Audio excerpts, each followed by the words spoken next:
Alright, for those of you that don't know me, my name is Alexis Brown. I also go by Sticks. I'm a visual artist and I just like to express myself visually.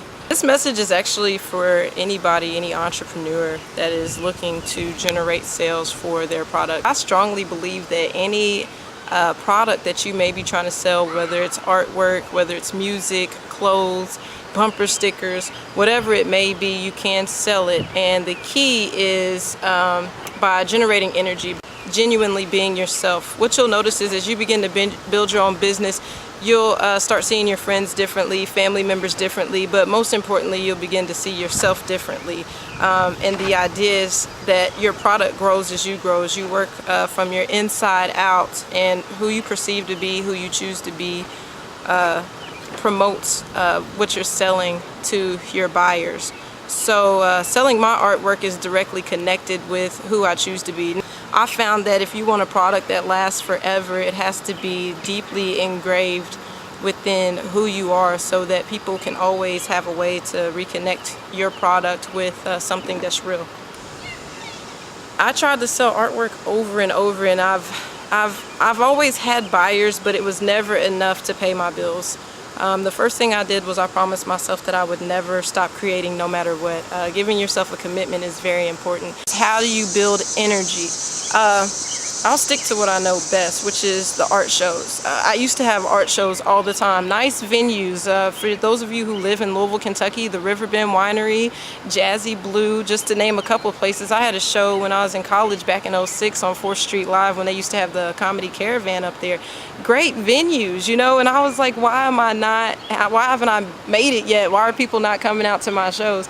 And I realized that looking at the marketing side of it, I wasn't giving any energy to marketing. This is where the artistic self hates to come out of our shell. We are hermits. We are happy at being hermits, and when we do come out, we only come out for a short period of time and then we go back in. And there's nothing wrong with that. Thank God for Facebook, where you can be at home in the comfort and safety underneath your rock at home and type to people without having to engage in, you know, a lot of things you might not want to engage in.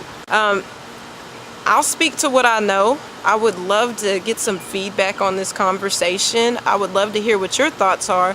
But to speaking to what I know, the best way for me personally to build energy is through the community. I've learned by watching other businesses that people really love things that have to do with their children.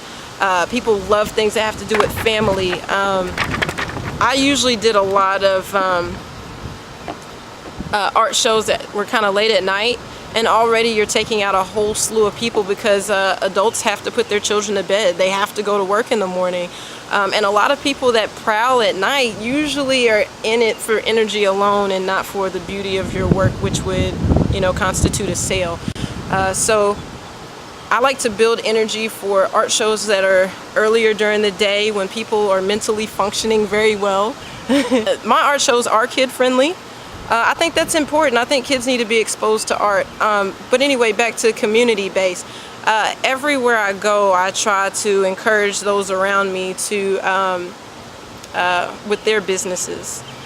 It's important as you're working towards your goal that you are aware of the people around you working towards their goals, that you may be able to celebrate them as they go along. How you build energy. Sorry, I got to keep refocus. How you build energy. So what happens is when you're celebrating other people, genuinely celebrating and getting involved in what they do as far as their art is concerned, or their music, or whatever their ambition may be, then they want to say thank you. And we really don't have money, you know, we don't have any money for anything extra. So how do you say thank you without money? Well, you go and tell the next person about that person that supported you, and before you know it, you have this community of people who are supporting one another through conversation verbally. So if you're feeding positive energy to somebody else's business and they feed positive energy to yours and it spreads, it creates all of this positive energy and you're able to direct that towards your product. Energy, you can't see it, but you can definitely feel it. So if it feels good, give attention to it. and slap your name on it. You know, make sure you put your business name around that energy. Make sure you're associated with that energy, and make sure that you thank the people. It's important to thank the people around you that help create that energy. Within our community, we have so many entrepreneurs. There's no way that we can't all come together and create this great ball of energy together. And the best thing about it is when we pull all of our resources together, we'll find that things cost less. If you have any questions, please inbox me or post your response and how you feel about building energy to sell your product. I'll teach you all how to pull resources together to benefit not only your wallet but also your sales. All right, so as always, thank you so much for tuning in. Look out for more videos posted by Sticks, and happy creating.